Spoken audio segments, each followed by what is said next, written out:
Welcome to another episode of Third and Three with Coach Roger Holmes. I'm Jason Holcomb, joined as always with the coach. Coach, we got nothing really to review from last week. You know, for those who aren't familiar, when Hurricane Ian started looking like it might come into our area, it created some scheduling challenges. We tried to accommodate, but unfortunately the weather did not allow for us to play a game last week. We did, however, have homecoming. We're going to flash some of that up as you're watching. Want to congratulate our homecoming king and queen. It's Gavin Green and Maridel Hidalgo. That's 2 in a row for the Hidalgo family. Congratulations to y'all on that. And Coach, I know we want to just send all our thoughts and prayers to the folks in Central Florida. While we didn't get much but wind and maybe a little misty rain here and there, those folks have been hit real hard. So I know you probably want to tell everybody down there as well. Thoughts and prayers to everybody. Well, no doubt. We had family affected there. I've got a niece that's living over in Fort Myers.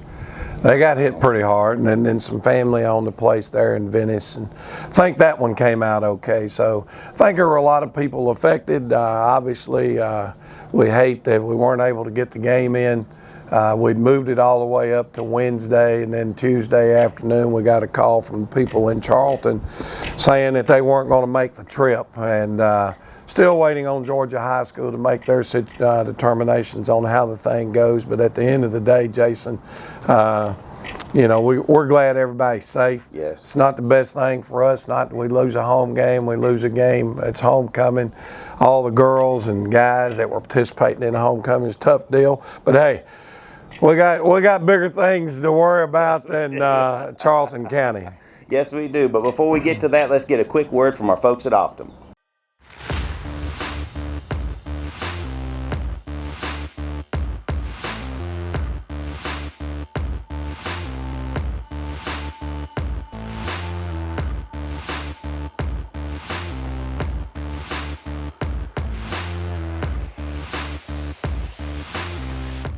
Well, Coach, we didn't have a traditional player of the week again this week because of the game situation, but we did want to congratulate our homecoming king and queen once again. They looked fantastic. In fact, the entire court looked fantastic, and want to thank so many people, Coach. I know we had a good, solid crowd out there for that crowning, so that's amazing. So thank you to all the parents and everyone that came out. Yeah, it's wonderful to be able to recognize the tremendous students that we have here in Dublin City Schools. Yes, sir, and some of those students are going to be on the field in Cochran, Georgia later this week for one of our biggest tests of the year as we head down to play the Bleckley County Royals. Coach, for those who aren't familiar, the Royals are a stout football team and with a good head coach, good players, a lot of skill positions, and I know you've been scouting this team probably all season, but tell me the pluses and minuses of coming out of a week where you prepared, didn't get to play, and now you have to flip around and get ready for a tough team. Well, I don't know that there are any pluses with that, Jason, other than maybe it gives you a little bit more time. I mean, we were able to start moving our focus toward Bleckley County Tuesday of last week at about 4 o'clock when we got word that the Charlton game was going to be canceled. But yes, they're high ranked, and they're high ranked for a reason. It's the highest ranked football team we've played to date this year. As you mentioned, a tremendous coaching staff there that their kids do a phenomenal job. They've got great administrative support just like we do here in Dublin. But when you look at them offensively, they've kind of got the perfect storm. They're the most balanced football team we'll play yet. They run out of the gun with a lot of RPOs. They've got a big, strong, powerful running back that they use, number 23.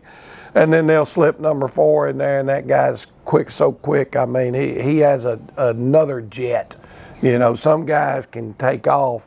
Well, this guy takes off, you know, in that supersonic sound, number 4. He can really fly.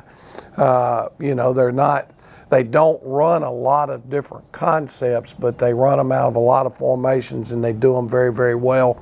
Their quarterback is a great leader. I know I talked to a guy very, very familiar with their program, and they just talked about the leadership and the toughness that young man brings to their team, and that's evident to see when you watch him on film. He'll pull it down and run over you. He weighs about 205, but throws the deep ball as well as any quarterback we've faced here in a long time. They've thrown a 50-yard touchdown pass Wow. on at least everybody one time, just lining up, running by them.